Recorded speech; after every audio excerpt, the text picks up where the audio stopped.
such a crowd on such a cold night. Thank you for coming out. This is a regular scheduled Macedonia Council meeting, and at this time I would ask that the clerk please call the roll. Mr. Bilkey? Here. Mr. Engel? Here. Ms. Hannikin? Here. Mr. Molnar? Here. And Ms. Tully? Here. Okay, at this time I'm going to call on Tom O'Brien, the commander from American Legion Post 801. And Tom has told me something that he said we have been doing backwards for the last probably 25 or maybe 30 years. And that is that we give the invocation and then the Pledge of Allegiance. And so therefore, I'm going to let Tom do it the correct way. I'm sorry that we have been doing it wrong for all these years. It's just the way all other government bodies do it. So please stand and uncover, gentlemen.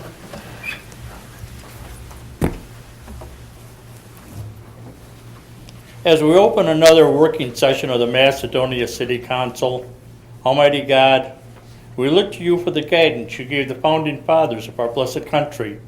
Their genius in forming this republic has made it possible to govern well despite our varied backgrounds and political affiliations. Watch over us as we continue to grow in understanding. Purify our motives and purposes as we make our mark in this world so that it may be a mark of excellence.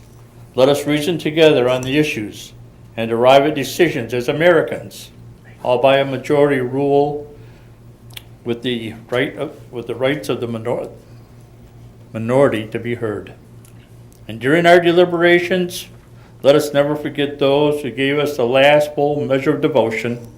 That government of the people, by the people, and for the people shall not perish from this earth.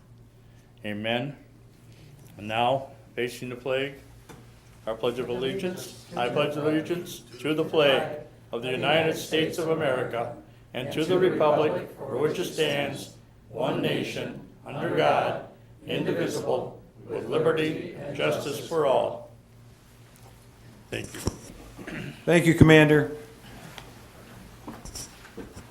And from now on out, we'll make sure that our agendas reflect the chronological order of having the prayer first.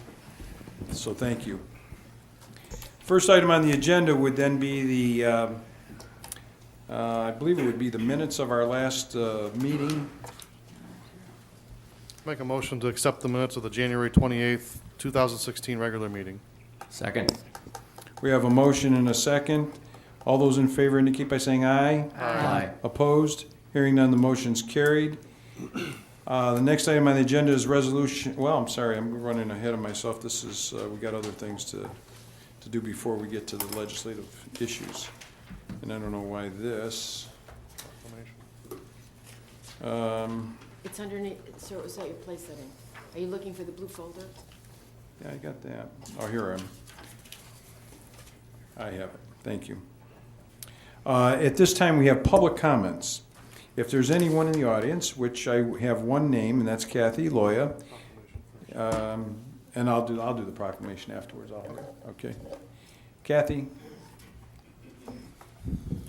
Good evening. Thank you so much. My name is Kathy Loya.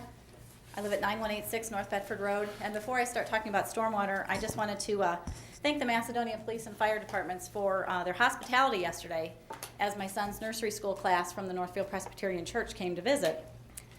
Special thanks to Detective Vince for giving us the grand tour, and also thanks to you, Mayor, for allowing a class of 4- and 5-year-olds to invade your office and take a couple photos. I was excited. They all had a great time. So we just wanted to say thanks. And Chief Golden and Chief Black, you have some great role models in your department. So thank you very much, and the kids really have good role models to look up to. So thank you. Thank you. So with that being said, I just wanted to talk about some stormwater, and I just have some three quick points here to make as it pertains to my property on North Bedford. At the last council meeting, Council President Molnar and Councilmember Hannikin had requested copies of what was available to date of the North Bedford and Ledge Drainage Study that GPD had completed. That request was denied because the new engineers from Chagrin Valley were still sifting through all of that information and still awaiting some large computer files. And I totally understand and appreciate wanting to have all the information and that the new engineers needed some time to look at stuff, but in my opinion, the requests made by Council President Molnar and Councilmember Hannigan, I don't see how they were so unreasonable. The Ordinance 78-2015 that Council approved back in July was with GPD, and so therefore I respectfully request that the City Council, as well as the public, be made aware of the findings and recommendations that GPD made through that study. Please do not have us wait for this study to go through yet another study. We need some resolution to this. 2, residents included in the study area received letters dated October 1st indicating where and when study field work would be taking place. I am of the opinion that these same residents should receive letters again indicating that the study has been completed. I also am of the opinion that included in this letter should be a date and a time in which the city engineers will be presenting and making their recommendations and findings based off of this study to both council and to the public. So as indicated at the last meeting, this was a rather wide survey area. I believe it was like 1,400 acres. And so I just believe that we have the right to hear the results in a public setting. So I hope that this is kept in mind. And lastly, I just want to preface by just saying I have not through this entire process been speaking on behalf of any of my neighbors. This is all for myself at 9186 North Bedford Road and along with my husband. We've been very patient through the process, but let's just be realistic about things and let's not reinvent the wheel here, okay? I'm not an engineer, but I believe that water is going to go where it wants to go, and it wants to go to the corner of Ledge and North Bedford Road, as it's done in the past, as it presently does, and how it will in the future. The answer to all of this is clear. Let the water go where it wants to go, but get me off of my land. City Council approved Ordinance 116-2015 on September 10th of 2015 to purchase 883 Iroquois Run. The family living there had stormwater issues for decades. Stormwater issues have been happening on my property for decades too. My husband and I moved to our property in 2005. We've had up to 8 feet of water in our basement at times. One time in 2006, which caused structural damage to our foundation wall. Last time we had water was in 2011, where we only had 3.5 feet of water in our basement. But we still continue to get water on our property all the time, and it's wearing away our land. In fact, I think one of the meetings afterwards, Mr. Mayor had relayed to me that he remembers our property from the 90s in which the back wall caved in due to stormwater. Well, granted, we didn't own the home then, but it's the same property. It's the same water issues still going on. Also, by the way, FEMA in 2009, when they redid their maps, they moved our entire property, including our home, into the AE flood zone, thus requiring flood insurance. So I believe that City Council set the precedence that night in September when they approved the appraisal and purchase of a family's property due to stormwater issues. This action says to me that it should be offered and approved for others in this fair city who have the same or even worse stormwater issues.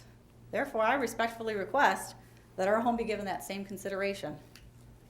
So in closing, just 3 last points. 1, make available to City Council and the public the North Bedford and Ledge Drainage Study by GPD, according to Ordinance 78-2015. 2, send a letter of notification to the residents that the study's done and a date and time. And then let's not, let's just look to the obvious and take a look at our property again. Thank you for your time. Kathy, thank you very much. I just want to make this comment that the city has been held somewhat at a hostage, held hostage, if you will, because of ordinance number 13, and that the bill for GPD hasn't been paid, and they are not releasing information to Chagrin Valley so that they can make a full analysis of the information as it relates to the study that was done on the Ledge Road and North Bedford streamways and waterways. However, Don Sheehy, who is here, I'm certain will probably comment, but we have been discussing remedies that he has been looking at that will help cure problems that are downstream. So we're looking upstream for cures and downstream as well, but some of the upstream ones will take In one case, we know that maybe 20% of the water that's coming down, if we can intercept it, we can take away 20%. And some other areas, maybe another 10 or 15%. So we're looking at all of this as how we can stop all of the water hitting at that certain point there and then just being inundated to your backyards. I think once we get to that point, and once he gets all that data information, we'll have that. I'm not so certain why we haven't released any reports from GPD. I mean, I really don't have a problem releasing that report at all to council and to everybody else, but I don't think that you'll get a complete analysis out of it until Chagrin Valley has an opportunity to look at it and give you an analysis of it. And I think that Chagrin Valley's analysis are somewhat differing than what was presented by GPD. So I think if we give them the benefit of looking at it, making a determination as to what should or should not be done, you'll have a better report out of it. And- So we're working on it. And when would Chagrin Valley's report be? To Kathy's point, we studied to study and now we're studying again. Do we have an idea of when? Well, I think as soon as they get the data, as soon as this bill is paid, I think then they'll release the data, and we'll have the data, and so will Chagrin Valley, and they'll be able to say, okay, this is how they made their determination, these are how they reached their recommendation, and they'll either agree or disagree with that, and we'll come back and give you that report. But in the interim, I'm fine with us releasing, if you will, the GPD report for whatever it's worth. And we'll make that available to council and anyone else who would like to see it. I would like to see it, and just make a comment to Kathy's point. Are we looking at, you're going to get the raw data from GPD, I gather, so are we really looking at just additional analysis or more surveying at that point? Do we know? We're looking at, and I won't speak for the engineer, but I'll just say that if you want to speak, Don, let me let you speak then on that issue. Whoever owns your piece, yes. Thanks, Mayor. Everything you said so far was correct. But I'll just enumerate a little bit. First thing we have to do is make sure there aren't any errors in the report. We're reading the report. I understand. There are assumptions and there's calculations, and all we're seeing is sort of the end result. So we need to look to make sure that there's a couple areas where we have some questions about what was represented versus what's actually out in the field. So we need to get those straightened out. Then we really don't want to do this twice. So if the work is done, if the work is sound, and we don't see any problems with their assumptions, and from what we've gotten so far, we generally don't have a lot of questions about their assumptions. But there are certain areas that we think we could take advantage of some drainage revisions to the calculations, but we need their raw file to say, okay, here's another area where we could potentially store some additional water. What's the effect of that? Without their computer calculations, we would have to start from scratch and redo the whole thing. We're trying to avoid duplication of tasks. So once we have their information, it becomes a pretty quick calculation for us to see if there's other opportunities.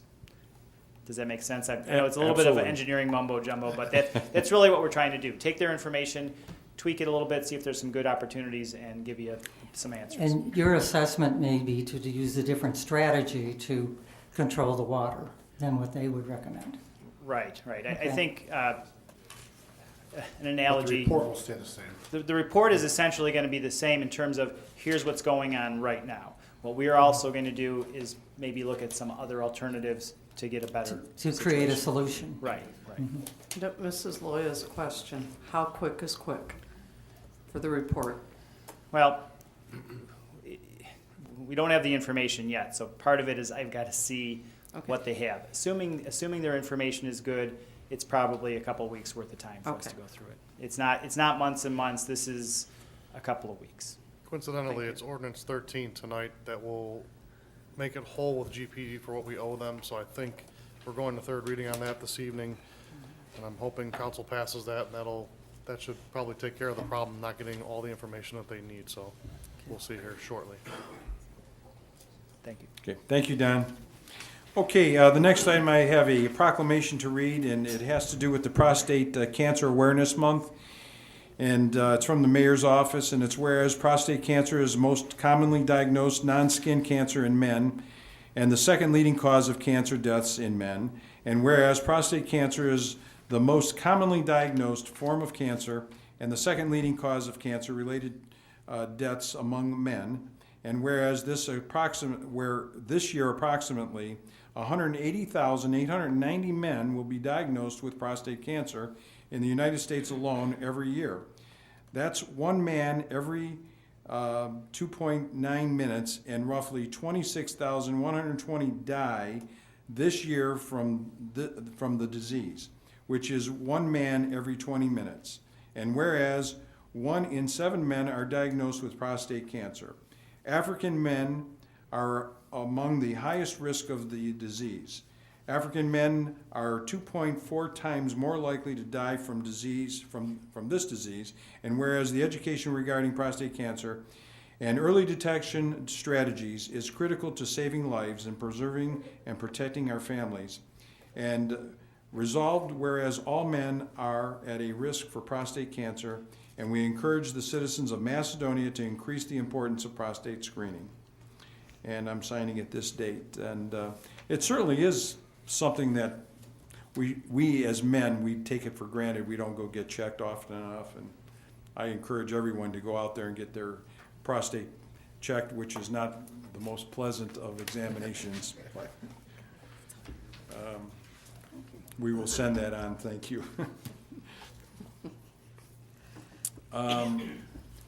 We've had public comments. Now we have, for some reason, my agenda's a little bit weird tonight, but Mayor, do you have one of these, sir? That's the one you want right there, pending legislation. so we're going right into, I thought that we did some other things before that, but maybe I'm wrong. No, you're right. Did you want to? Okay, no, you're right. I must be a little backwards tonight, I guess. Pending and/or new legislation. The first item on the agenda is resolution number 3, 2016. Mr. Mayor, I'd like to offer resolution number 3, 2016, for its third reading by title only.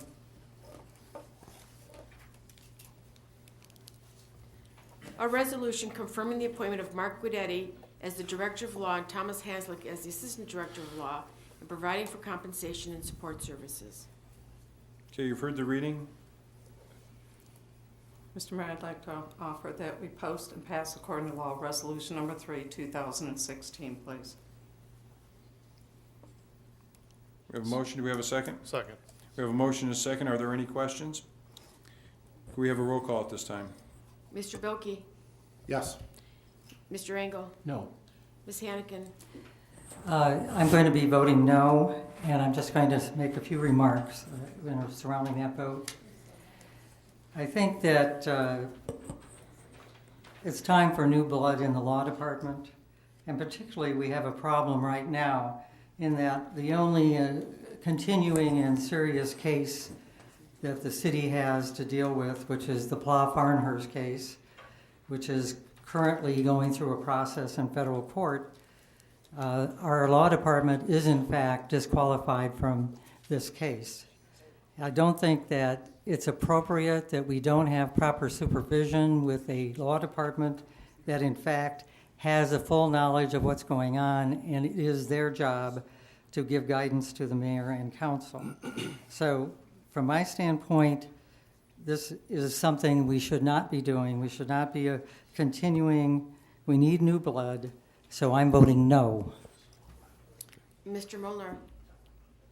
I think from my perspective, I'm proud to say that I'm definitely going to vote yes, because there's a gentleman here that is a product of our own school system, is a product of our community, and I think we take a lot of pride in what we're trying to accomplish here. It's a little concerning to me that people would vote against that because of what I consider to be a rub between them and the previous law director, but going forward, I think this man has the best intentions of our community in his interest, so I proudly say yes. Ms. Tully? I agree with Mr. Molnar. I also agree with the fact that, or disagree with the fact that the knowledge base isn't there. Mr. Guidetti has been involved with a lot of issues with us, has worked with us, has the knowledge, has the background, and has been involved with some of the situations. When we're looking at new blood, we've got new blood. I'm missing the point here. If we're looking for new blood, Mark is new blood. And I think highly of Mark and his knowledge based on the conversations that we've had. I'm not a lawyer. I'm definitely not a city lawyer. I vote yes.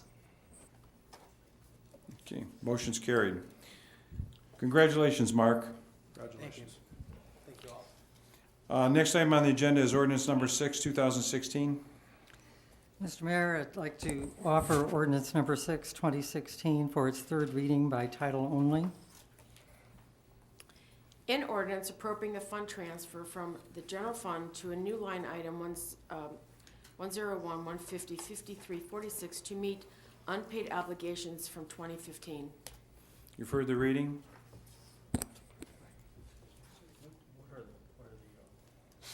Can you tell us quickly what the transfers are? The transfers were for payment primarily for the Plough Farnhurst case, Okay, all right. for now the I know. Belt Kukta and for the Angle case. Okay, I move that we pass and post ordinance number 6, 2016 according to law. Second. Okay, we have a motion and a second. Can we have a roll call, please? Mr. Bilkey? Yes. Mr. Engel? No. Ms. Hannikin? I'm going to be voting no, and I will be discussing this briefly.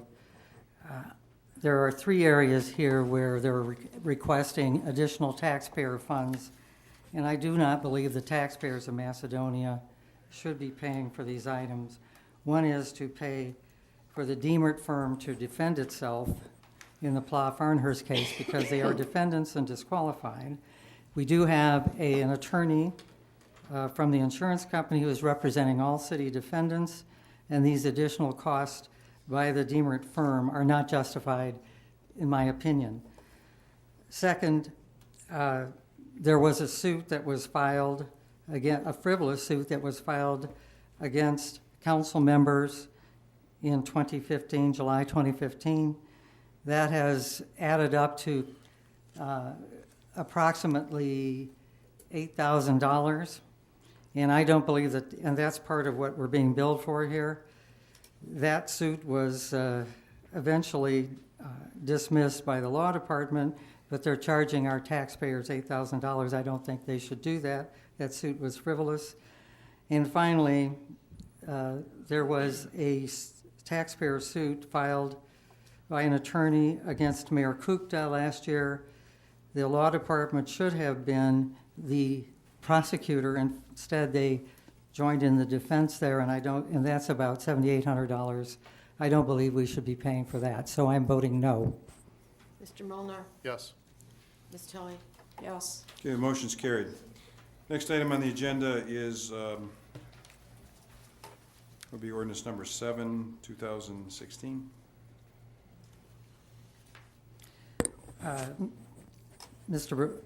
Excuse me, I'm going to offer ordinance number 7, 2016 for its third reading by title only. An emergency ordinance establishing compensation schedule for the non-union city employees of Macedonia effective January 1, 2016. Okay, you've heard the reading.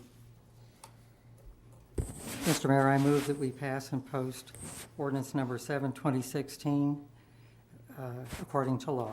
Second. Okay, we have a motion and a second. Are there any questions? Hearing none, all those in favor indicate by saying aye. Aye. Opposed?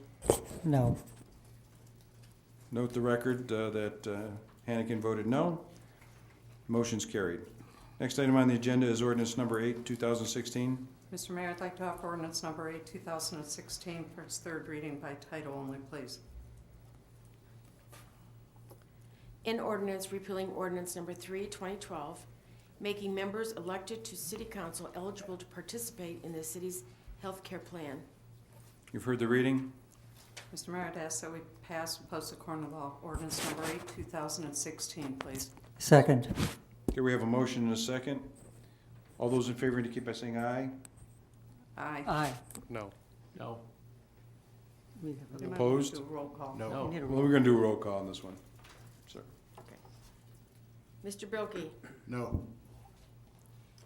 Mr. Engel? No. Ms. Hannigan? This is one of the rare times. It's a yes. Mr. Molnar, No. and Ms. Tully? Yes. Okay, the motion to pass and post as a passage item is failed, and therefore it will not take effect. Next item on the agenda is ordinance number 9, 2016. Mr. Mayor, I'd like to offer ordinance number 9, 2016 for its third reading by title only, please. Second. We have a motion and a second. All those in, we don't need to have a roll call on this one. Go ahead. Excuse me. An ordinance repealing city elected official eligibility to receive recreation fee discounts to Macedonia Family Recreation Center. Okay, you've heard the reading.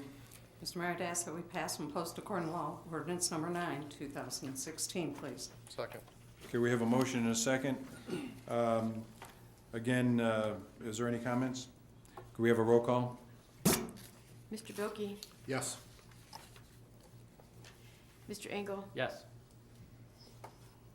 Ms. Hannigan? Yes. Mr. Molnar, Yes. and Ms. Tully? Yes.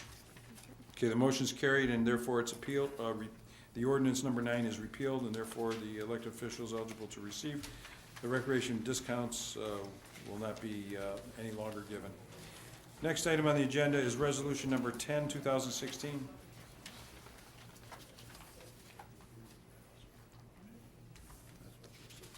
That's- Oh, me, I'm sorry. Yes, we're holding Resolution 10 at second reading. Do we need to do anything here? Just make a motion to hold it at 10. I move that we hold Resolution number 10, 2016 at second reading. Second. We have a motion and a second. All those in favor indicate by saying aye. Aye. Opposed? Motion's carried and we'll hold it at second reading. Next item on the agenda is ordinance number 13, 2016. Mr. Mayor, I'd like to offer ordinance number 13, 2016 for its third reading by title only, second and third reading by title only, please. Second. Okay, we have a motion and a second. An ordinance appropriating a fund transfer from the capital fund to line item 401-401-5612 to meet an unpaid 2015 obligation to GBD Group. Okay, you've heard the reading. Mr. Mayor, I'd ask that we pass and post according to law ordinance number 13, 2016, please. Second. We have a motion and a second. Are there any questions? Hearing none, all those in favor indicate by saying aye. Aye. Opposed? Hearing none, the motion's carried. Next item on the agenda is ordinance number 14, 2016. Mr. Mayor, I offer to move ordinance number 14, 2016 for its second reading by title only.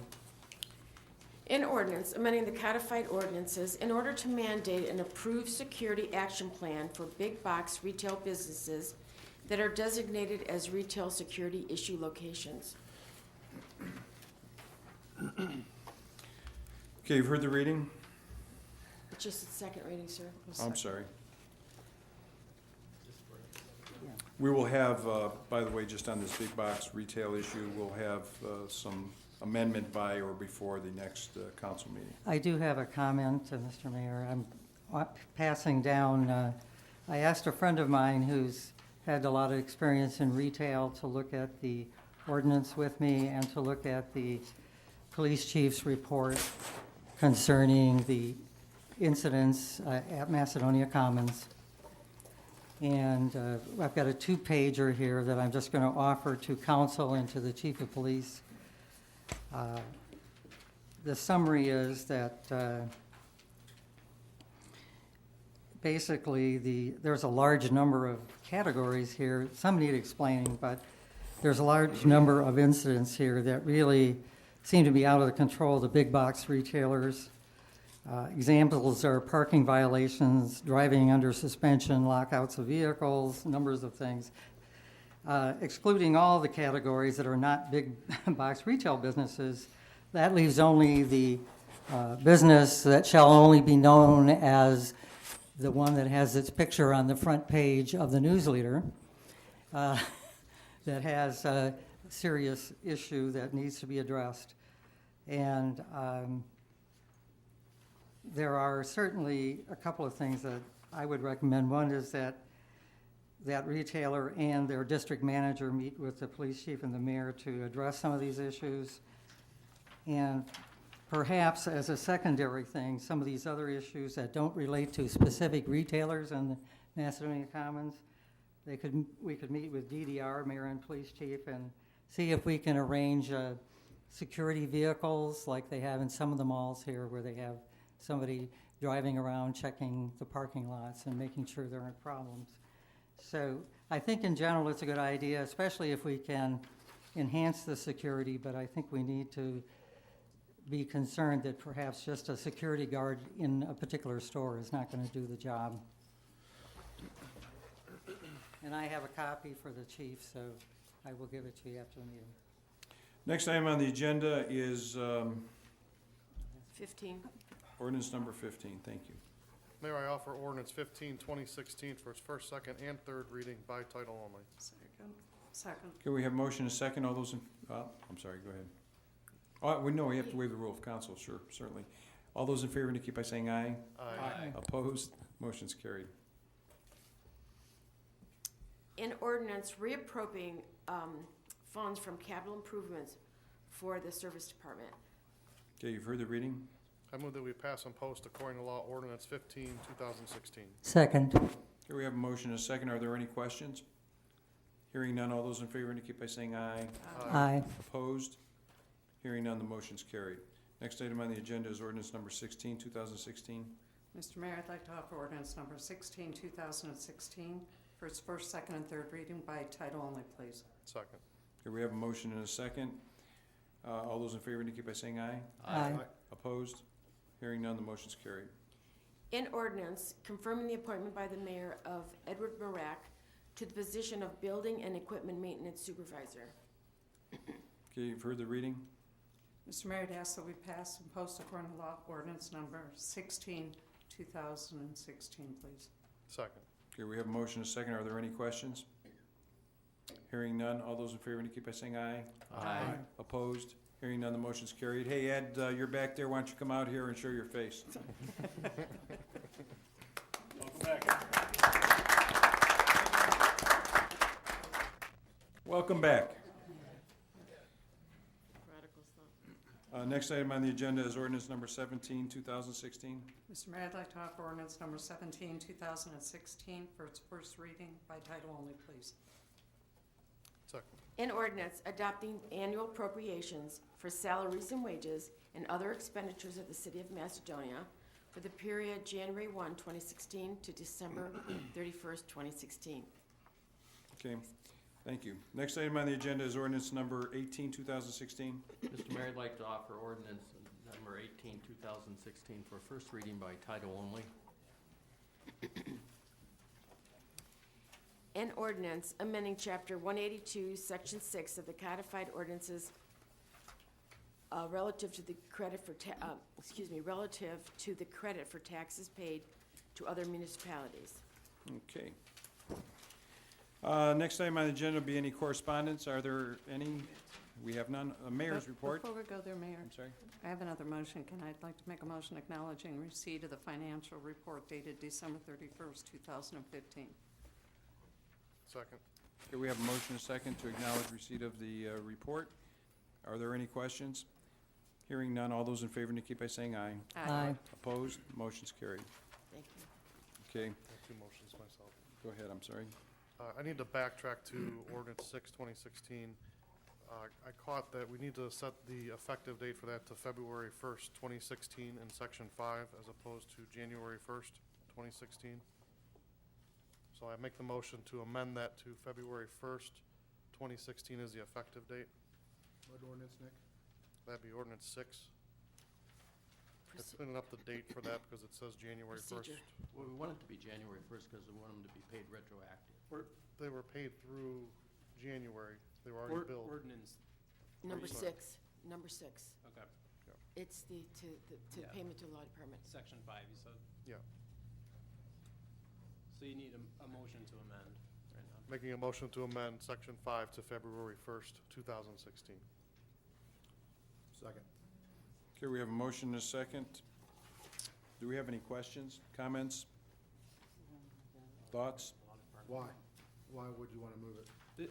Because January was our, Mark, you're aware of what I happened. think this is, if I'm not wrong, I think you're looking at resolution number 3/2016. Yeah, number correct? 3, Oh, not 6. I'm sorry.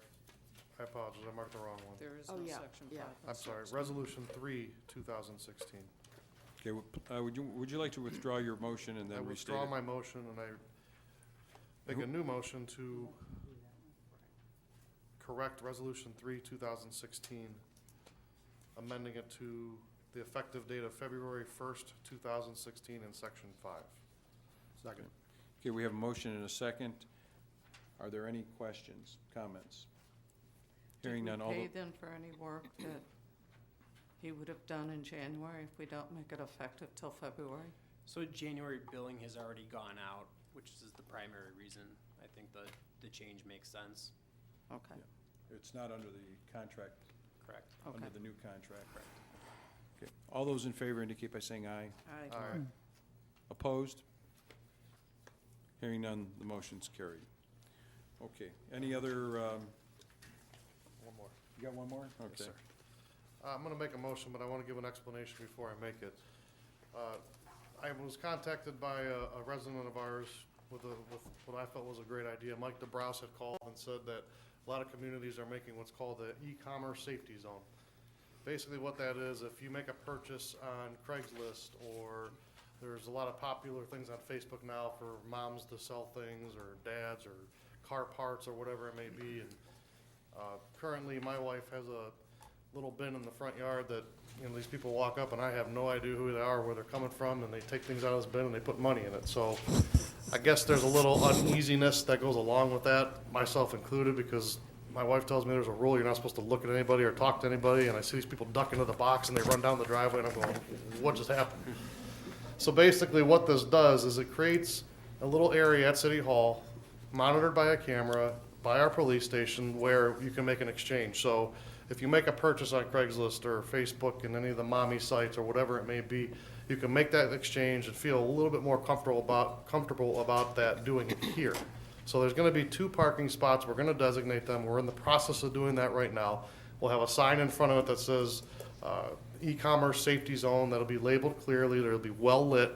And we're also even gonna extend it, the mayor informed me before the meeting that we will allow people to come into the lobby and make an exchange if it makes you feel more comfortable. So I think it's a nice little tool. I know that my wife and I utilize Craigslist for a lot of these things, you know, having a young boy, when he grows out of his clothes, a lot of times we'll sell a box of his clothes and go exchange them, or whatever the case may be. So it's a nice tool to make that exchange and feel a little bit more comfortable about it. So I want to thank Mike DeBrous for coming up with the idea and presenting it to us. And I want to make a motion to council to support us enacting this. And if there's anything else they wanted to add to that, or any other ideas that can improve upon it, we're wide open for that. Yeah, could I just ask one question? Is there any kind of legal responsibility if we provide that zone for people or not? No, the chief had looked into it, and there's nothing of liability on our behalf. Again, it's just, Mark, if you want. Yeah, it just provides a safe zone, and the only thing that the city is doing essentially is providing monitoring for that area. We're not ensuring safety or anything of that nature. So we're not subject to being sued because somebody kidnapped somebody from our parking lot? Anybody can sue you for anything. Yeah. Doesn't mean it's a valid claim. I think the intent is to give a comfort level, and I know that, you know, if my wife goes out and does that, I prefer her to do it in a zone like that, where I feel a little bit better knowing there's a bunch of cops right there, so that's the intent behind it. Just so you know that there will be some signs that'll be posted as soon as you're coming in off the Valley View side. As soon as you get to that corner of the building, there's a bank of parking there. There's about 5 spaces. It'll be on that far end there. There'll be 2 signs posted that will be in blue that will indicate that this is a e-commerce safety zone so that you can park there. We have already put the cameras so that they are looking directly at those spots so that dispatch can see what's going on. We had thought about also maybe doing it up at Longwood at the rec center, because the rec center will have cameras in the parking area as well. But we think at this time, at least right here, will give a great comfort and Mike, we appreciate bringing that to our attention because I think it's really important. I know that my daughters, they're always on the mommy site, and they're always exchanging things, and a lot of times people come to the home, and in this case, you don't have to actually have them come to your home because you don't know who's coming to your home. You know, you're exchanging this stuff. So this is kind of a place where someone can come and feel safe that they're making that exchange right here, feel safe about their surroundings, and know that somebody's watching. So I think it's a great thing. So we're all happy to be involved in doing this. So thank you. So, Mayor, I'd like to just make the motion then to ask council to support Okay. the idea of it. Second. Okay, we have a motion, a second, to support the idea of a e-commerce safety zone at the Macedonia City Hall. All those in favor indicate by saying aye. Aye. Opposed? Hearing none, the motion's carried. Okay, I'm going to go on to Mayor's report, and one of the first items on here, which is something that I'm very excited to announce, is that the PLA case ruling. The city received some very important and delightful news concerning the litigation by the PLAs against the City of Macedonia and many of its residents and former officials, as well as against individuals in one of our homeowners association, which is the Parkview Homeowners Association. I'm very happy to talk about this decision, but I'm going to let the law department summarize it because I think it's good news. Thanks, Mayor. I have prepared a summary, and normally I wouldn't go into this level of detail to summarize the case, but given the severity and breadth of the allegations against the city and the city defendants in the case, I think it's frankly necessary. As you mentioned at the end of the day yesterday, on February 10th, 2016, United States Federal District Court Judge Leoy granted summary judgment in favor of the City of Macedonia and all the named defendants in the Farnhurst and PLA case. The court granted summary judgment against Farnhurst and PLA on all issues set forth in their complaint. That was filed in March 2013 and was amended subsequently in 2014. Summary judgment is relatively unusual because it happens before a trial takes place and essentially means that the plaintiffs failed to provide any evidence whatsoever supporting their allegations. An extremely detailed and well-reasoned 34-page opinion, Judge Leroy found that this was not an appropriate federal court action, that there was absolutely no evidence in the record of the plaintiffs being treated differently than any other property owners, that there was no evidence in the record of any wrongful actions taken by the city pursuant to any official policy or custom, that there was no evidence whatsoever in support of the plaintiff's bald assertion that any employees of the city had anti-minority bias of any kind whatsoever, and there was no evidence of any conspiratorial actions by any of the city defendants with anyone, and that there was no evidence that anyone conspired to deprive plaintiffs of their civil rights. And obviously, all these notations by the judge were necessary because there were over a dozen claims, I believe, raised by the plaintiffs. The court ultimately concluded that the plaintiffs totally failed to meet their burden to establish any of the federal claims against the defendants. Therefore, judgment was granted in favor of the city defendants, and the case was dismissed in its entirety with a caveat which I'll discuss shortly. It's noteworthy to point out, and this is right in the judge's decision, so I encourage everyone, I'm giving a summary now. It's available for free on the court's website. You can go look at it. I encourage everybody to read it, make their own conclusions. But it's noteworthy to say that the only evidence plaintiffs could point to were an isolated statement by councilperson Hannigan about remarks made by officials behind closed doors. And she concluded they were actions of the city and had something to do with denial of permits. The court found this to be less than a scintilla of evidence, which means something very insignificant, and that there was no corroboration, no one else suggested anything similar, and that such remarks, even if true, were inconsequential to the federal lawsuit. The court also makes a note that in PLA's own deposition, under oath, he was very unclear and evasive as to any discrimination from any city officials. The court found no substance to this claim whatsoever. The court also found that evidence of discrimination was totally lacking, especially in light of the fact that the attorney PLA lived in the same subdivision for numerous years, and his brother, the builder, lived there for 11 years until his house was foreclosed on, all of which indicate that there were never discriminatory practices against them. So now the next step in this process is the caveat that I mentioned earlier. The court will finalize its journal entry. This will happen on or about February 16th if the parties don't exercise the option the judge provided to attempt to settle the case before that point in time. At which point in time, all defendants will have the opportunity to request reimbursement for the attorney's fees and costs incurred in the litigation. This next portion, the law director Diemert, or former law director Diemert, specifically asked me to include. He would like to remind counsel that he's repeatedly advised them in executive session and publicly since 2013 that this was a bogus lawsuit. He predicted this very outcome. 1 year after the lawsuit started, the Plaza named Mr. Diemert and Mr. Hanselek as defendants in the case in an attempt to neutralize their legal abilities, and Councilperson Hannikin's political arguments against the administration was the purpose thereof. It is now evident from the judge's ruling that there was no basis whatsoever for Mr. Diemert or Hanselek being named as defendants, other than certain individuals' personal agendas. The law department, particularly Mr. Diemert, is obviously extremely pleased with the outcome in favor of the citizens and the taxpayers of the city. It's really an unfortunate situation that the process was used in an attempt to demean the public servants who I think the vast majority of citizens realize they're doing the best that they can for the city and do all they can on a daily basis for the city. Each of these servants have been vindicated by the decision, and they're each owed an apology by any person or official who doubted their integrity. The citizens are entitled to reimbursement of all taxpayer dollars that were needlessly spent in defense of this matter, and we will pursue reimbursement of those dollars by the plaintiffs and their attorneys. I'd like to comment, please, because, again, there's been an attack on me about this suit. Mr. Guidetti, do you anticipate there's going to be an appeal of this ruling, or you expect it? I have no idea. Okay. So is it possible that there will be an appeal?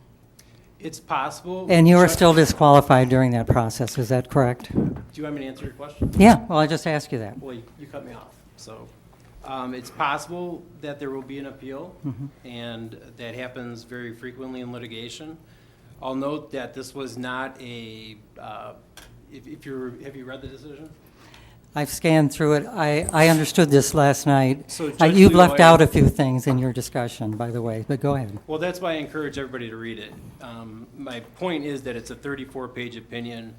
Judge Leroy is one of the preeminent judges in our area, and it's very detailed. It's a very thorough analysis of the facts.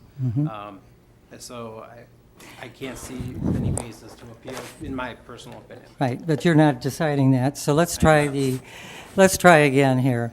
This has been very expensive. If it's appealed, and I don't know if it's going to be, but if it is appealed, and it wouldn't be surprising given the history of this, that we have continuing to have a very large bill. If it's reversed on appeal, then we have another set of issues. I understand this is my reading of this decision, that she said there were not federal claims, that she did allow for a couple things that are state claims. So I do not know what anybody's going to do, but I'm just saying this. It's a little bit early to do a victory dance, and it's still going on, and it's very, very, very expensive. Well, just to be clear, the judge dismissed all claims in the lawsuit. In the pleadings, I believe plaintiffs represented that all their claims were federal ones. That being said, she did dismiss the federal claims with prejudice, meaning they can't be refiled. Yeah, right. The state claims were dismissed without prejudice, meaning That's what I was whatever talking state about. claims do exist, which I don't see any for the city, but those could theoretically be filed in state court. Yes, well, I'm saying basically the options now are to do that, either to file in state court or to appeal the decision. That would be it. That's up to the plaintiffs. Yeah, that's correct.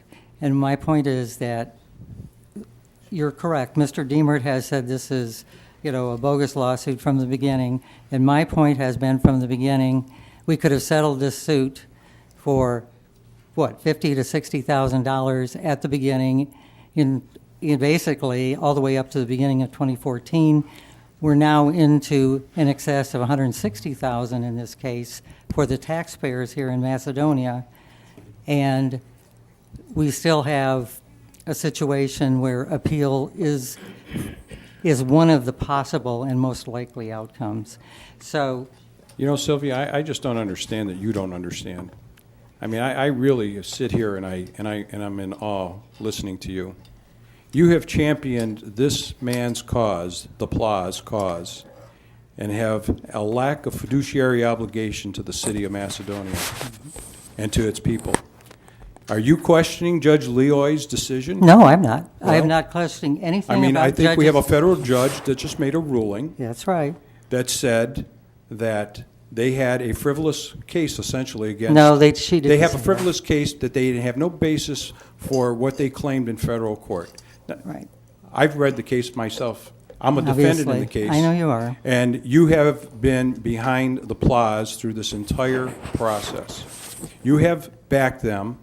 You have supported them against all of the Parkview Homeowners Association and the city residents of this city.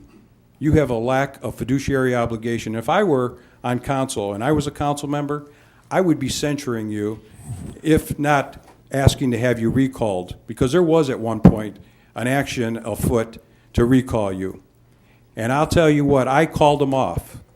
But I have to tell you that your actions, even what you did yesterday by placing into the paper, into your little Civic Macedonia website, about us asking, or Miglerini, hold on to your wallets because he's asking for an increase, without the opportunity to sit down and discuss the options that this guy, Joe Miglerini, is asking council to consider. This was a situation that I inherited. So we'll talk about that a little bit later, but you just leave me in awe about your actions. I'm going to respond to that, Mr. Miglerini. Number one, I have not taken a position in this lawsuit ever, period. The only thing I've ever said about it is, what is the benefit to the taxpayers of Macedonia of this suit? And it should have been settled at the beginning for a minimal amount of money. We are now, the taxpayers who are worrying about fiduciary should be worrying about how much time has been spent and money and resources into a suit that they have no particular interest in and is not to their benefit. Now, whether or not who's justified into the detail here, that is not my call. I'm just saying, as a practical matter, and I said it from the beginning, we need to look beyond personal interactions on this and simply say, what's the benefit to the taxpayers of Macedonia for this to have gone on this long? And there is no benefit at all Yeah. that can be shown. Let me respond, Mark, because look, we're not going to debate this. The Plas could have settled this matter over 2 years ago. They had an opportunity to settle it because the insurance companies, as you know, they like to get rid of frivolous type of actions. And they made an offer. The Plas said no. That's because they had people like yourself and others that were supporting them, thinking that, hey, look, maybe if she gets into office, maybe I'll get a better settlement. I mean, that's the bottom line. No, They that were is your not what supporters. happened, and you know it's not what happened, Mr. Mayor, Miglerini. I- That is not what happened. You know that Okay, there I'm was not an gonna offer debate it. on the Shouldn't go table. in any further into this discussion. I think Okay, it's thank you. Run its Can I ask course. one question? Sure. Mine will be very neutral. I've stayed fairly moot throughout this process, and I'm going to continue that way. I think the judge's decision speaks for itself. But you mentioned something in your report about Counselor Hannikin and something to do with the lawsuit. Can we get more in detail as to what that was? Because I'm unaware of the involvement with that. And another thing, just an outsider looking and listening tonight, why would you settle something for $60,000 when we just won it? I mean, I think, leading into my next question, what's the next steps to get our money back? Well, Because obviously, this was a frivolous thing that went on way too long, and now I want to recoup the funds that our taxpayers have wasted. Yeah, and I don't want to get too much into the specifics here, so I'll just speak in general terms. But when you have a lawsuit that's determined to be frivolous, there's several avenues that you can go through.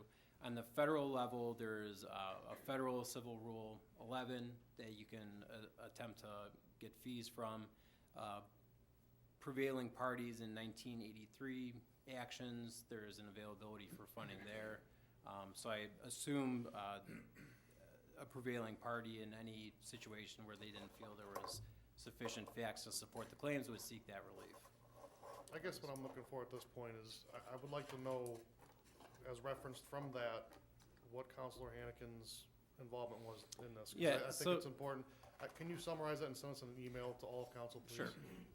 Thank you. Yeah, and it's specifically referenced in the opinion by the judge if you read through it. I can tell you, and I'm going to state it right now. I was subpoenaed. I'll read it for myself, thank you. Okay, well, I'll I'm going to email it out. answer that because of the implication here. I don't need you to interpret it. Well, I know you don't, but I I'll read do. it for myself, thank you. Yes. Okay.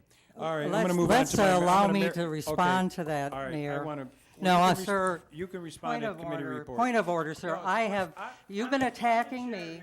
I'm the chair here. I understand You that, need to but you've respect been, the chair here. You'll have an opportunity to speak again. We're moving on to, I'm in We're mayor's in the reports. mayor's Thank you. The tax Okay, credit I will amendment talk later. legislation that was offered just a few minutes ago, I just want to state that, and Rhonda Hall, our new finance director, she will certainly give a complete report on this.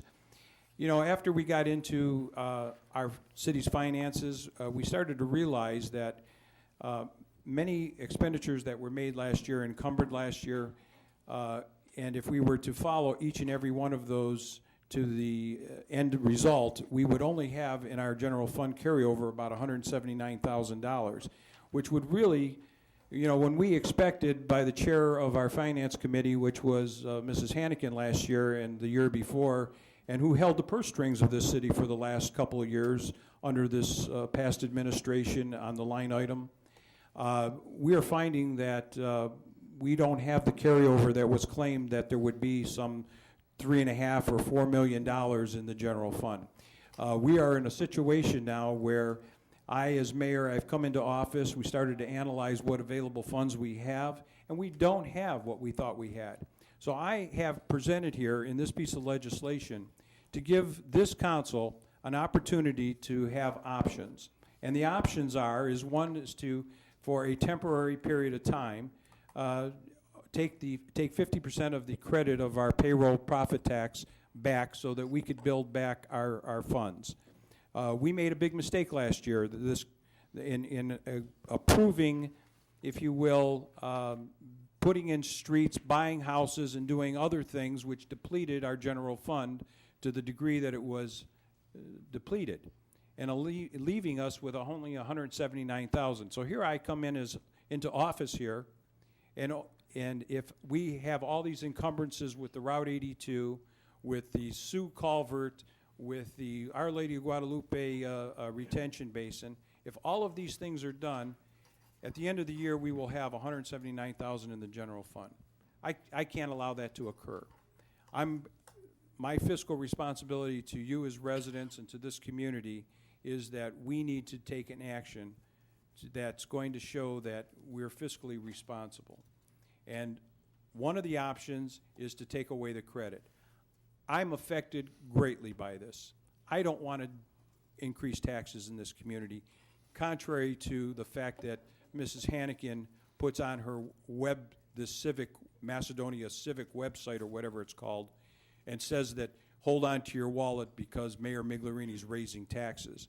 She hasn't even had an opportunity to sit here and discuss that issue with me and the other council members as it relates to this issue. I think that that's totally absurd that you would go out and do that without having the opportunity to discuss this amongst council. But nevertheless, I needed to explain that to you, the residents, that I don't want to raise taxes, but I feel that there's no other obligation but to do that at this point in time. And again, this is a council decision. They're getting three options. One is to then take out notes and then try to pay for it over a period of time, a bond or a note. The other would be to do nothing. If we do nothing, we will get nothing done in our community.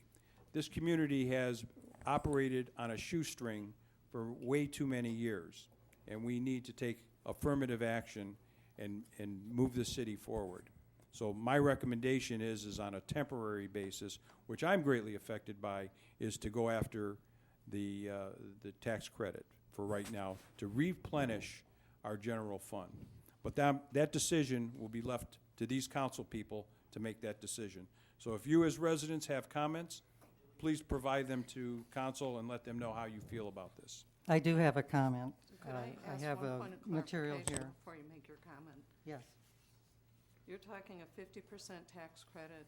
Right now, you get 100% if you pay 2 or more, or 2 or less, actually. In another community, you're saying you take it down to 50% is the Correct. proposal? That's, And- well, that's just one way. That would replenish about $2.6 million into the general fund. That would give us the opportunity to pay down all of the other debts that were incurred in 2015, as well as then providing us the ability to go out and pave some more roads in 2016 Okay. here. The other half of that question is, what would be the effective date? Well, if we passed it now before the end of the month, I think it would be retroactive to January 1st. That's the way the ordinance reads right now. Thank you. Now, I'm going to make a comment here. I've just passed some spreadsheet across here. There's a couple things. We have 2 reserve accounts, 102 and 104, that have over $1 million in them. Sylvia, I'm still in the mayor's report. Can I finish, and then you can do this in new business? I appreciate that. Thank you. The next item I have is we've been getting a lot of calls about coyote and what we ought to do with coyotes, and I know that Councilman Bilkey has been really involved in this because it was in his neighborhood where the attacks were of 2 dogs. And I've had residents call and ask, what is our plan? What are we going to do? What action are we going to take? And I'm just going to read this because this is what our response is, if you will. The City of Macedonia always tries to respond to citizen concerns after it has reached the issue, after it has researched the issue, and with an appropriate action plan. Coyote mating season is from January to March, with the peak in February. At this time, coyotes cover a lot of ground in search of the right mate. All of this searching requires more calories than usual, thereby requiring more food. In addition, males can be very aggressive during this time. The reports we have from our residents specify one coyote, this is an alpha male, is aggressive in these encounters. Once the mating season ends, the gestation periods for coyotes is 60 days. Usually, sometimes in April, a female coyote will have 4 to 9 pups. Once again, the coyotes become more aggressive and the need for calories increase to wean the pups. It is during the mating season and after the birth of new pups that the encountering of coyotes is more prevalent. The city highly recommends citizens use hazing methods to deter coyotes. Hazing is a method that makes use of deterrence to move an animal out of an area and discourages an undesirable behavior or activity. Hazing can help maintain coyote fear of humans and deter them from backyards and play spaces. There are many websites that outline hazing methods for coyotes.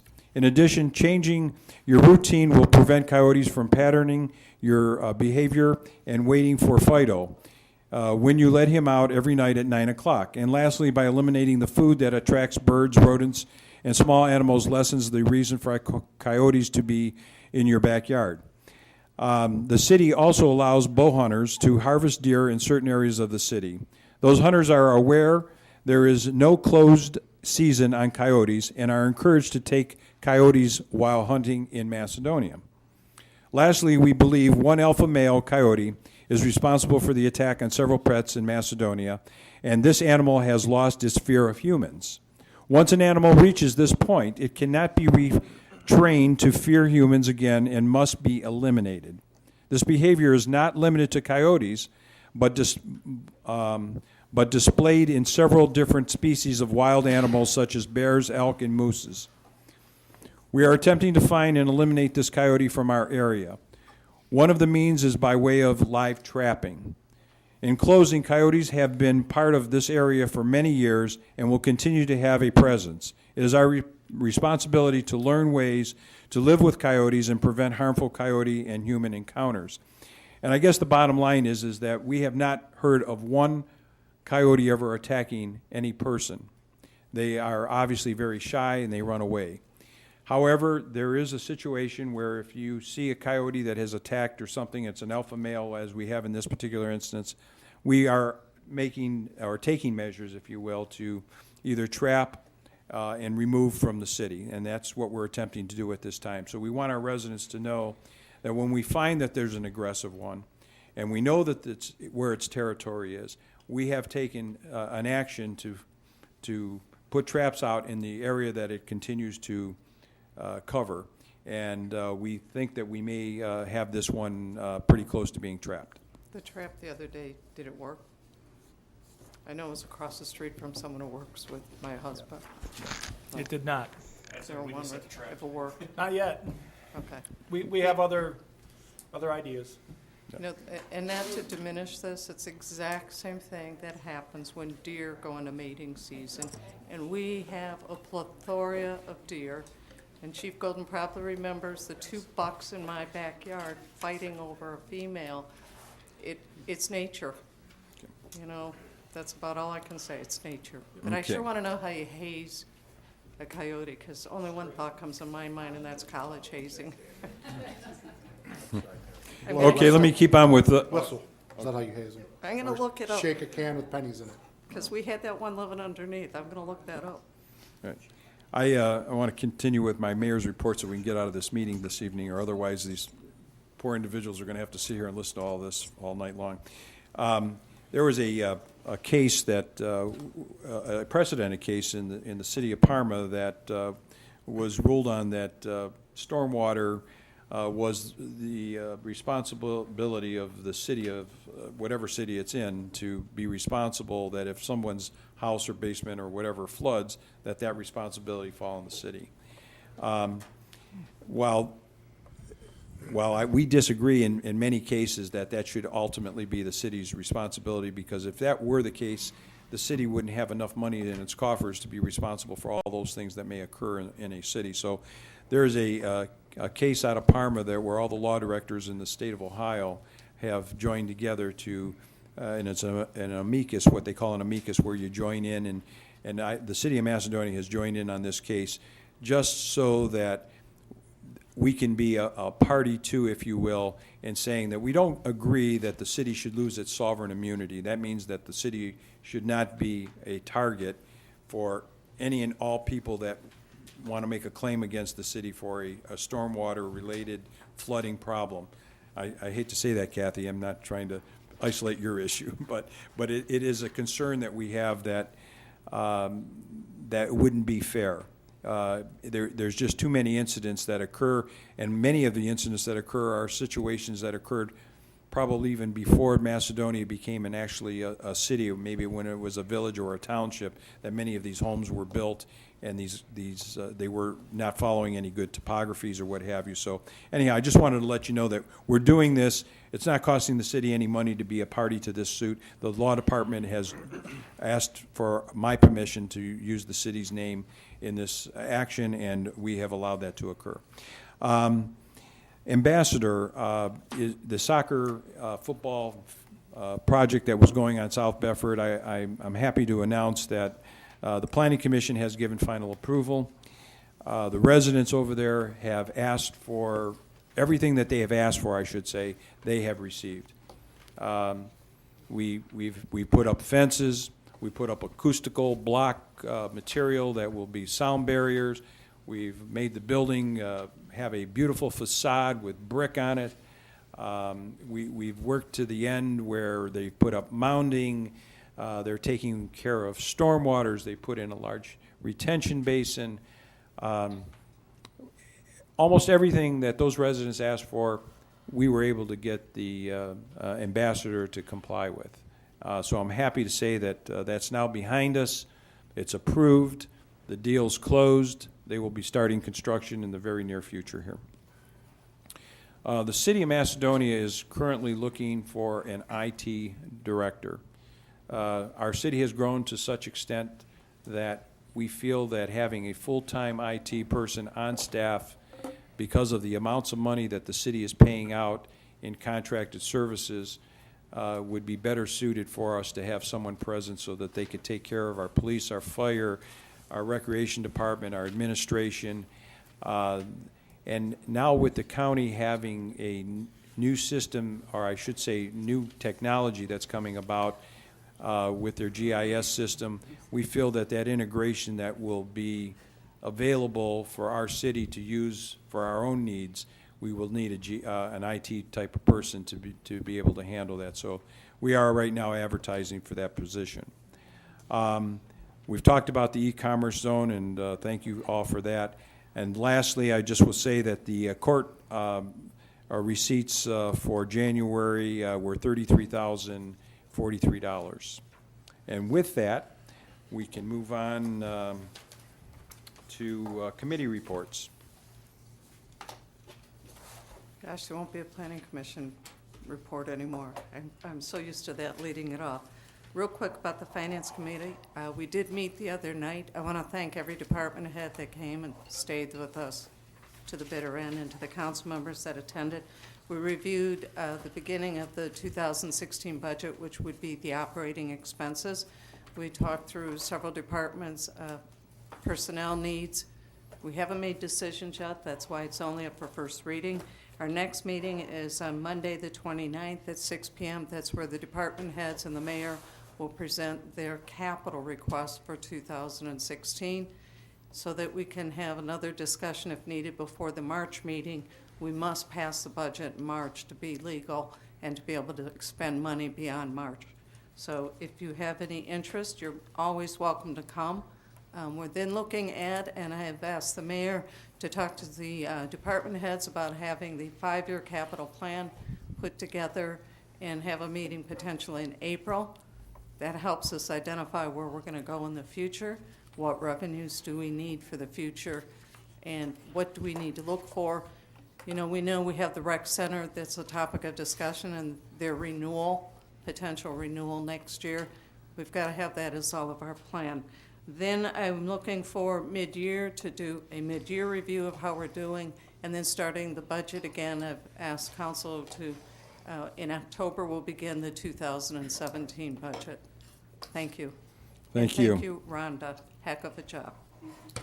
Other committee reports? Okay, hearing none, then we'll move on to department reports. John?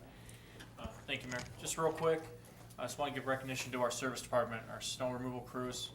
Past 2 days, they did a phenomenal job, in my opinion. Did receive some phone calls with unpleasantries, but you always have that. Like I said, with this morning at 5:30 in the morning, driving through 2 communities and coming here, this was an oasis compared to what I had to drive through to get here. So I just wanted to make mention of the guys. They worked real hard for 2 nights now, did a great job. And that's all. Okay, thank you. Thanks, Mayor. First of all, I would like to congratulate Mark Gadetti. Worked with him a number of years. Excellent lawyer. He's helped me out in a lot of situations in the past behind the scenes, and welcome aboard, Mark. Thanks, Mike. I'm going to report on residential permits for the year 2015 was 377. Commercial permits were 230. Our revenues were exceeded 290,000. Operating expenses was around $238,000. So it was a decent year again. And welcome aboard Ed Marak as well. Worked with him many years, and I'm happy he's with us also. Thanks. Okay, Angela. Thank you. I have an update on the 2016 Recreation Community Survey that I'd like to share tonight. To date, we have approximately 800 responses, which I think is absolutely fantastic. 67% of those responses are from Macedonia residents. 51% of those responses are current members of the Recreation Center. And as of earlier this week, about 70% of respondents have indicated that they would support a renewal levy to support the Recreation Center and additional amenities in Macedonia. We did, for those of you who did take the survey, we have amenities listed on that survey that we have asked people to rank in order of importance as far as what they'd like to see in this community. So far, the number one amenity by far is an outdoor pool. 2 is a splash pad, 3 outdoor walking trails, 4 a gymnasium, 5 locker room expansion. And from there, they go down from there. So I won't go ahead and name all of them. The survey will be closing here shortly, so if you have not had an opportunity to take that, I encourage you to get on the city's website or the Recreation Center's website, or our Facebook page also has a link to that survey. So I encourage you to hurry up and get your voice heard as quickly as possible. And we will have a final report coming up, forthcoming at a future meeting. The Parks and Recreation Commission will analyze all of the results and formulate that report that we will report back once again. So, That sounds like a great percentage of people that did really respond. yeah. It's amazing. We never have had such a great response. In the past, when I remember doing them, and they would have to mail them back in, but because we did it on what they call it, Survey Monkey. Survey Monkey. Mhm. Yep. Yeah, so we're That's very pretty pleased. So we thank everyone for that. Thank you. Rhonda? Thank you. One thing that the Summit County Fiscal Officer wanted me to remind everybody was the fact that your first half property taxes are due this on February 19th. They have to be at least postmarked by the 19th. The second thing I wanted to talk about was Rita is going to be having some taxpayer assistance days. The closest location to Macedonia is the city of Streetsboro. They're holding assistance from 9 o'clock to 4 o'clock at their city hall for Streetsboro. I think we're going to be posting this on our website as well. I did want to mention that the budget that we put together, one thing that we didn't get to talk about on Monday was the fact, all the capital improvements. The Capital Improvement Fund 401 is starting the year out with $15,000. It's slightly over that. We are estimating that we're going to have $2.6 million of capital improvements. Some of those can probably be taken away, but this is by no means all of the capital improvements and projects that everybody would like to have completed. The revenue going into that fund is, we have an additional $2 million that I'm estimating, and it's either going to have to be from income tax or, like the mayor said, notes, some kind of debt that the city will have to incur. But there's no way we can cover all of these capital improvements without additional funds in this particular fund. In 2015, that fund had $2.1 million transferred from the general fund into that fund to help pay for road improvements and other capital improvements. This year, I can only transfer $200,000. Now, the general fund, it does say that it's going to have $179,000 at the end of this year. That is a little bit maybe understated, only because we have estimates of new hires included in that total. So if council chooses not to give the different departments their specific new hires, then that number obviously can go up a little bit, but it's by no means enough to cover. So just wanted to give you that little great bit of information. Thank you. Tim? I'd like to congratulate Mark and also Ed Marak. When you say Ed's been on the department, he's been on the fire department for 35 years. Long time. Yes, born and raised in Macedonia and been on the department 35 years, so long time. That's all I have. Thank you. John? Mayor, as you're aware, I'm pleased to announce that we caught some burglars today. That's a wonderful thing, daytime burglary. I put a post on Facebook yesterday reminding the residents again, if something unusual happens, to please call the police immediately. And 2 of our residents read the post, knew what to do, placed the call, and we caught some burglars. So it was a wonderful thing. The problem that we're having is they aren't from our area. They can't remember which house they went into. So we're asking all the residents, and it could possibly be Mr. Bilkey's area, and I believe he's going to send some out to some of his folks. We have some property, some cash, and some coin from a coin collection type.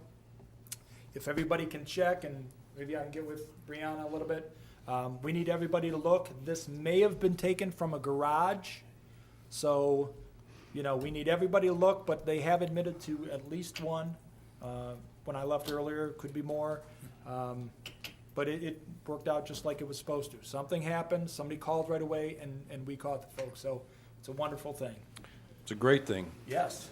Well, you didn't also tell everyone that we got the bank robber. Bank robbery's been a little while now. We pretty much knew his identity within a day or so after the fact. He is involved in several bank robberies around the area. He had just gotten out of jail for bank robbery in October. This is what he does for a living. This is his occupation. And he fled town, and the marshals picked him up, I believe, in Bowling Green, Kentucky. So it's going to take a while to bring him back, but he's been caught also. Yep. And you need to know that bank robber, he didn't brandish a gun or anything. He came in and just jumped over the counter, grabbed the money, and walked out the door. So it wasn't that he put up a gun or anything like that. And then he ran down the street and got away. Your street, yep. So, Don? Thank you, Mayor. Just briefly, a little update, the 271 project. They did have Ledge Road closed last night, but I think that's it. They are still working on the noise barrier installations, which is actually a good wintertime activity, and I think they're still on schedule for October of 16, having that buttoned up.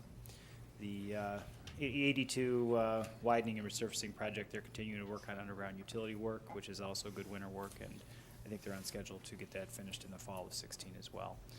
We have been a little hamstrung with the detention or the drainage calculations, and that really affects a number of projects. So as soon as we have those calcs, we'll be able to jump on those. Obviously, the big drainage study being our first priority, and then the Sioux Falls, or Sioux, and the Our Lady of Guadalupe detention basin. So that's all I have. Great. Thanks. And then we're also trying to work with the state to get that turning lane onto 82 off of Shepherd Road. Right, we're working on that, and we've actually had some conversations with Northfield on reapplying for OPWC funds for some other improvements, and we're talking to Oakwood, Glen Willow, and Twinsburg on another on the project. intersection up there, right? So we're trying to keep those on the front burner. As council may remember, and just so refresh your recollection, is that Macedonia never participated when asked the last time to be involved in the intersection of Shepherd, Richmond, where all the improvements really occurred on the Oakwood and Twinsburg and Glen Willow side, and Macedonia side really never got any improvements. That would have scored and ranked very high, by the way, under an Issue 2 project. They have since come back and asked me if we wanted to participate, and I have indicated that yes, because we were ranked very high with Issue 2 at the county level, we will certainly likely rise to the top and be able to get funding or grant funding for that project. So we're going to be working on that so we can improve that intersection on our side of the road. Thank you, Don. Mark, do you have anything additionally? No, Mayor, just say thanks for the appointment. Thank you to the majority of council for the confirmation, and Jan and Nick in particular for your kind words. I appreciate that. The city is my hometown. It has been, and it really always will be near and dear to my heart. And I'm going to do whatever I can to further the interests of the city into the future. I appreciate it. Thank you. Yeah. I remember when I was back campaigning, when I was, I should probably go back to the 80s back when I say this, and that is I remember knocking on his mother and father's door, and I remember him as a little kid, or maybe he wasn't even, when were you born? 82. 82, well, you have, it was probably before you were born. I mean, I am kind of young blood, I guess. In that. Anyhow, they used to live right behind off of Summers there, so I remember. Yeah, South Mahout either. Yeah. Okay, let's see, what else do we have? We have Any unfinished business? Okay, we have any new business? Yes, I'm going to respond to a couple things, since I guess this is the time I get to talk. A couple of things regarding the budget that was presented on Monday night. The general fund had $1.2 million in it, which is pretty much carryover like we've been seeing. When I look back over the past 10 years, that's not that unusual.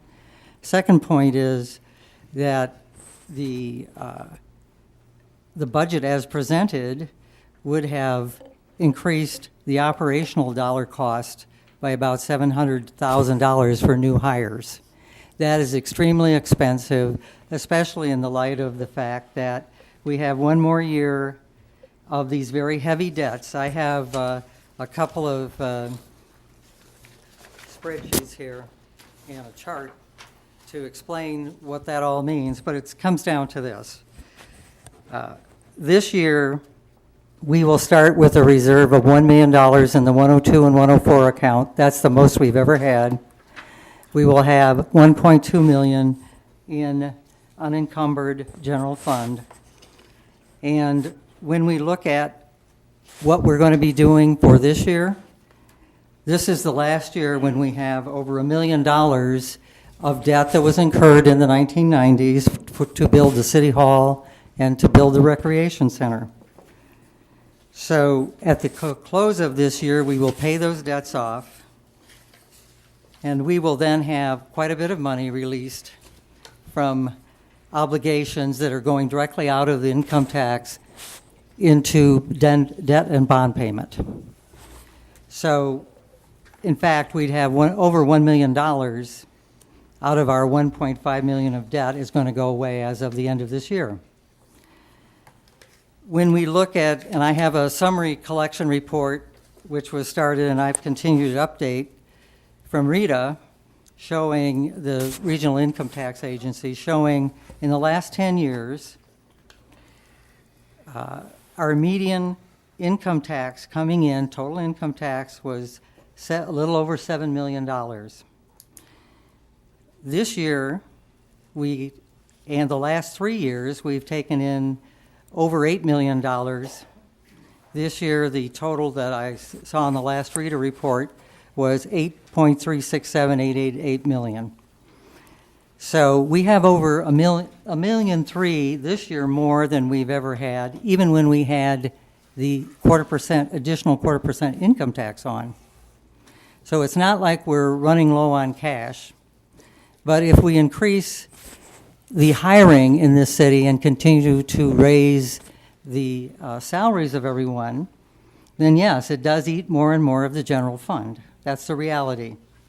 So I think the first thing I saw in the budget on Monday was it was included in the proposed budget that we add all these costs. So what we want to do is look at that as a council, decide which are the priorities, and I think the priorities, at least from my standpoint, would be to continue to provide additional funds into the 401 account to repair roads, and not hire a lot of new people, because we're not talking about anything other than another year where this level of debt is on us. By the end of this year, we do have the opportunity to decide to allow the income tax to lapse back to 1.75%. We could do that. Currently, we're paying 0.25% totally dedicated to the recreation center building fund. When this year ends, that fund will probably be about 1.2 to 4 million. It is not, the recreation center will not be broke. And I recommend that we look seriously at continuing a 0.25% so that we still have a 2% income tax, but that the 0.25% would replace the rec center bond that is payments that are going out, which are going to be completed this year. We no longer will have to pay for the rec center building after this year. And that we use that for capital improvements, and we move it into a capital reserve fund. So it is my thought that we're in relatively good shape. There is literally, without adding a whole bunch of additional people, we will have money to either go with notes this year and then go for a bond next year if we can get that 0.25% dedicated to capital improvements. So I don't see any reason to be concerned. We have more reserves than we've ever had, and we have an opportunity to continue to pay for roads this year. We can go to notes. That's what seems to be somebody's preference here. But next year, we're going to have $1 million that's going away in debt, and that's currently being paid out of, not out of the general fund, it's being paid out of the income tax. And the general fund will get an additional $400,000 available to it just by the fact that our city hall debt's going away. So from my standpoint, it would be extremely poor idea to drop the credit for our taxpayers to 50% of what they're paying to external cities. That, because there is no justification financially, and unless we do something rash, we should have a reasonable year again in terms of collections. And we should, at this point, Rita doesn't know how much we're going to get. 2 years ago, they told us we would, as soon as the 0.25% dropped off, we would lose $1.3 million. We actually did not do that. We collected all of that $1.3 million that they told us we wouldn't have, and that was without the 0.25% on. So I think there's a lot more to work on in this budget. I look forward to doing that. I have some comments that I'm going to be providing to Rhonda, and I think she's doing a good job. I have no problem with what she's doing. She's technically proficient. But the council's job is to look at what we should be spending money on, and that's what I think we ought to do. We're in fine shape. We just need to not go crazy with hiring new people. Thank you. Let me rebut, for lack of a better term. We were told in December that we would have a $2.5 million carryover, 2.2 to 2.5. The actual unencumbered balance is 1.2. We don't count the emergency reserve because it's exactly what it is. It's an emergency reserve. When you're looking at it, you're unencumbered. You're looking at how much money do I carry over that I'll be able to spend the next year or to plan on for the next year. So I don't know where the 2.2, 2.5 carryover came over. It's not there. The other thing is our finance director met with Rita and had discussions with Rita. And if anybody's been watching the stock market, there's a real concern in the banking community as well as the stock market that we're heading towards another recession. The projections from Rita are a little lower, and we put them lower. They're at 7.4, not 8.5. So when you take a look at that, yes, the budget belongs to the administration and the department heads to create based on the dollars that will be available. Council's job is to write the check. If I give a check for, $1 a kid and you go spend it all on candy, you're out of luck. But our department heads over the years of all my time on council have been very cautious, reviewing their budgets and assuring that they stay under their budgets. So that when we go into mid-year review, we're not sitting there going that we're at 95% unless we have some kind of emergency. We also have not decided if we're hiring all the people that were proposed. And one correction, they're all not new people. They're replacements within that document.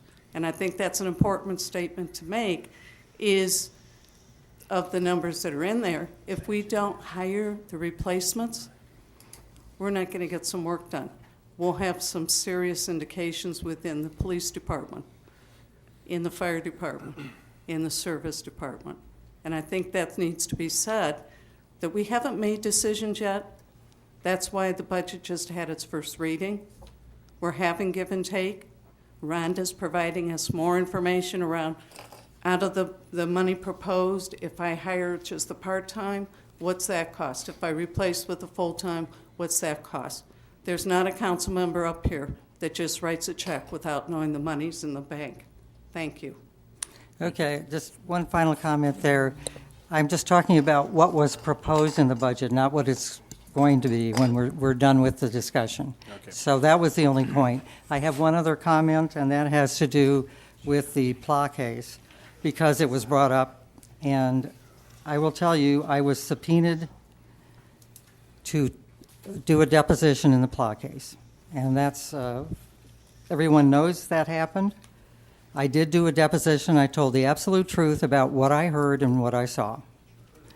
And that's the only involvement I have in the PLA case. The opinion that I have about the PLA case from the beginning has been that we were told that this is going to be gotten rid of in a few months. This has been 3 years, and it's still not over, folks. And it's cost a lot of money. And the statement was made earlier that, you know, there was a refusal of a settlement. I think that everyone knows that they were close to a settlement, and I don't want to go into quoting exactly what it was, but the city was the one that decided they weren't doing it. So, at any rate, thank you. Yeah, well, just lastly, just to comment back on that, Sylvia, you just don't know the facts. You weren't a part of the process, although you were supporting the PLAs. I was a defendant in that case. I take great exception that you were not supporting me as a resident, and that be it. Nick? I just want to make note of a few simple things. I was a little taken back this week when we sat down to have a finance meeting, and I was told that we had $1.2 million rollover from last year. Now, last year, we did not have a finance director. We relied on the finance chair to develop a budget for ourselves, which has proven to be a major problem. My votes were based on a $2.5 million carryover, which turned out to be 1.2. I blame myself for believing in somebody that was very, very, very wrong in what I was told. I want to point out another thing, that this year in the budget currently, we're paving 0 roads. How many times have we sat here and had people walk up with this stuff and hand it to us and say, what are you going to do about it? We have 33 roads in disrepair. Last year we took care of 5. That list is growing every single day. That's it. What? $1.2 million. From this point on, I'm giving reader reports from someone on council that I'm not going to believe. My information I want to come from Rhonda. I'm very concerned what we're going to do going forward. I think the mayor has some options I think they need to be considered.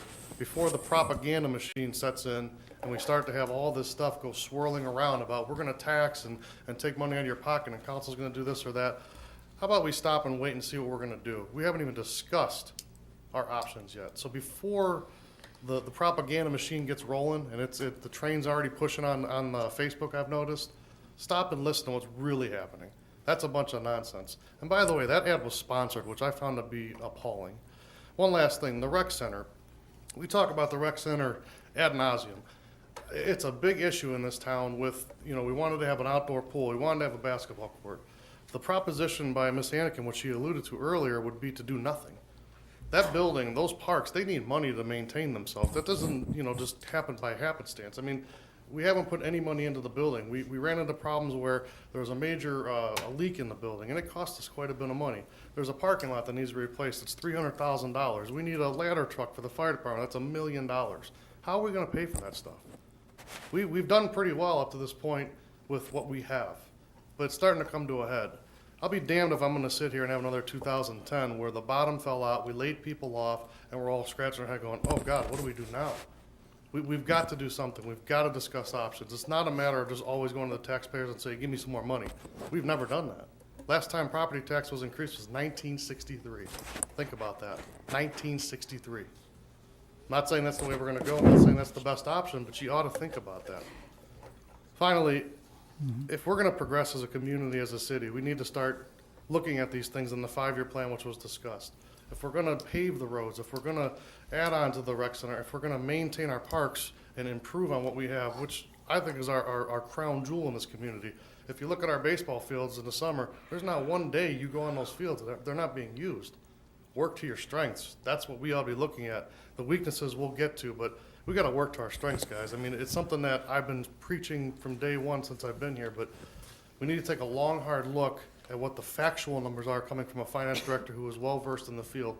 That's who I want to hear from, no more from anyone else. Yeah, well, Your let me just numbers are say, defunct. let me Thank say two more things here. One, Nick, you're misrepresenting what I said about the capital improvements.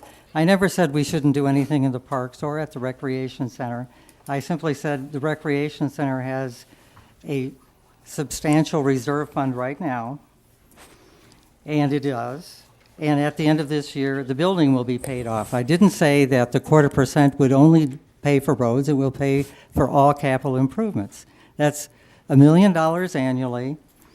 And the fact that we've been paying for these two buildings for the last 20 years has meant that the roads have deteriorated because we haven't had any money to pay for roads. Now we're going to have an opportunity to prioritize where we're going to put the money. That's all my point. 16 grand doesn't pay for roads, Sylvia. You know Well, that. but of course. 2.5 is a far cry from 1.2. Well, in the first place, $1 million a year properly directed towards capital improvements instead of just debt will help. It'll help a lot, Nick. And second, the issue with you're suggesting that, we do have an ordinance on our agenda that says we want to cut our income tax credit to 50%. That's what it says. It's not something that was made up. We haven't passed it, that's true, but the residents need to know, at least I believe they need to know, that this is being considered. And I don't think that because somebody wants to hire more people in police, fire, and service, and I'm not just talking about replacements, I'm talking about additional personnel, full-time personnel, that's the priority this year. Next year, we have a different fund situation because we have $1 million of debt going away. That's the reality of the situation. We could talk this. The whole reason you do a first reading is to have discussion and for residents to hear what may be proposed. Last year, we had a resident come to us and say, put a 0.25% on for roads, I'm for it. It was the residents' idea. This council chose 3-2 not to put that on the ballot. Right. So, there have been residents suggesting how we can raise money to be able to be taking care of roads specifically, and that was ignored. Can I end this on a high note? Sure. Fine. Good. You know me. No more politics, no more budget. I need to talk about a group called Rocking Frocks.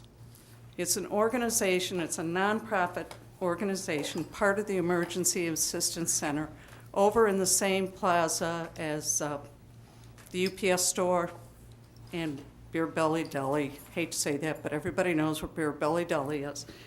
It was started by a Nordonia High School graduate, Samantha Ermy. And I apologize, Samantha, if I don't know how to say your last name. Any girl can visit their store and will be treated to a free shopping spree. They have basically frocks for the guys. Okay, they have dresses for prom. They have dresses to assist the girls. One of the reason I bring this up is they are doing a Blessed by a Dress fundraiser. They are 100% nonprofit, supported by volunteers, supported by your donations. And the weekend of February 26th, they are going to have bridal gowns with retail values from $500 to $2,500 on sale for $200 to $500. So if you know, also a small collection of gently used bridal gowns. Admit it, ladies, did you ever wear it more than once? They have those for $100.